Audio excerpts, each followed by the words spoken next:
Hey everyone, my name is Scott Daniel and I'm a post-it note enthusiast. What I'm going to be talking about in this video is a bit of the context of my own teaching, how I use post-it notes, and then looking at some alternatives to post-it notes that have a less environmental cost.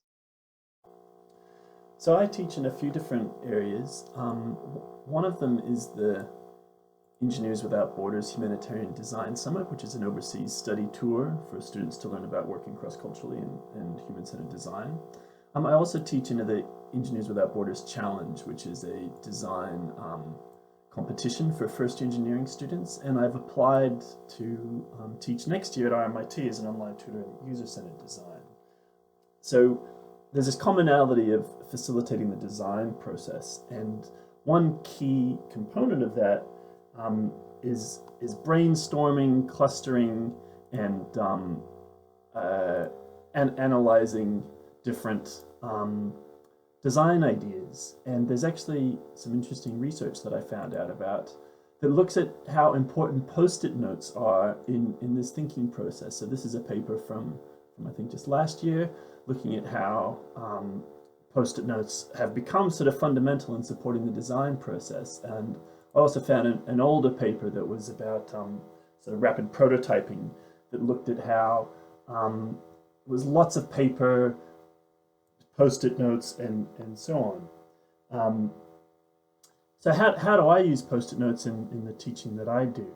Well, in my own teaching, I use them in a couple of different ways. One is that it might just be brainstorming different ideas.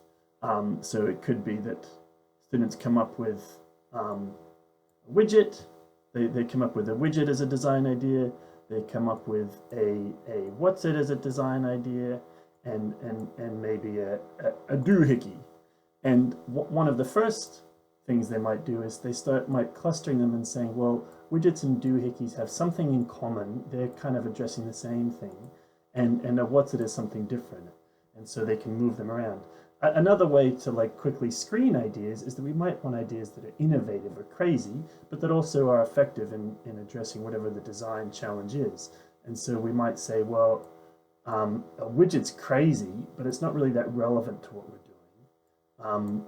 A doohickey is really going to do the job, but it's been done before, whereas a what's it is going to do the job pretty well, and yet it's quite inventive as well. And so having so that's one of the ways that I use the post-its in my own teaching.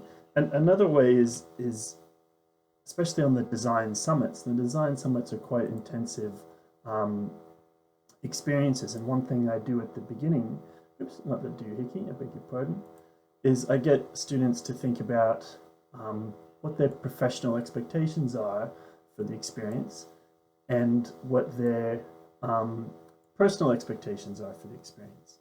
And so they might come up with something like this, and each student will put one post-it down, and I use it as a reflective exercise where at the end of the 2 weeks, I get this out again and get them to remove the post-it that they originally wrote as a device for reflecting on whether or not the experience had met their expectations or not. And so how do I see these being used? Well, one way is that there's capacity for the post-it notes to be anonymous. They might put something up that they are shy about and maybe want to share but don't want their name attached to it. During those expectations, I want to be able to track back to the individual, so an individual can come up and take theirs off and know that it's the one that they wrote to start with 2 weeks prior. Movable to help with the analysis so that they can we can move them around, cluster them, and analyze them in different ways. And that facilitates both online and offline collaboration. Online, for example, with RMIT, I'm going to be teaching online design, and but also in some of the Design Summit programs, we're quite remote and be good to have capacity to collaborate offline. And finally, it's got to be low cost in order to be implemented. So these are the design requirements effectively that I'd like for, in order to substitute some online technology that has the same learning affordances that can be used in the same way with my students. And there's actually been some research into this for quite some time. So I found a few papers going back 10, 15 years looking at the development of group scribbles a few years ago, and then how that can be used for collaborative learning, as well as this other one, Quickies, which is a similar thing, offering the same kind of learning opportunities in an online environment. And there's some packages that have come out in the last few years, lots of different apps that are contemporary apps that have put this into practice. The one I've heard a lot about is Padlet, but I understand that's been, that's now a paid, you have to pay for that package. And so I found a whole bunch of alternatives for Padlet that I'm interested in exploring. As a first step, what I'm envisaging doing is just looking at trying to shortlist the top 2 of those. And so for me, one key criterion is the price. If I can't afford it, it's not going to be viable. But also, how well does it do the different things that I'm interested in? And so my first stage of my evaluation, looking for this substitution, will be against those 2 criteria. I mean, and this is motivated by a lot of students coming up to me at different times. I do use a lot of post-it notes currently in my teaching, and saying, is there a more environmentally friendly alternative?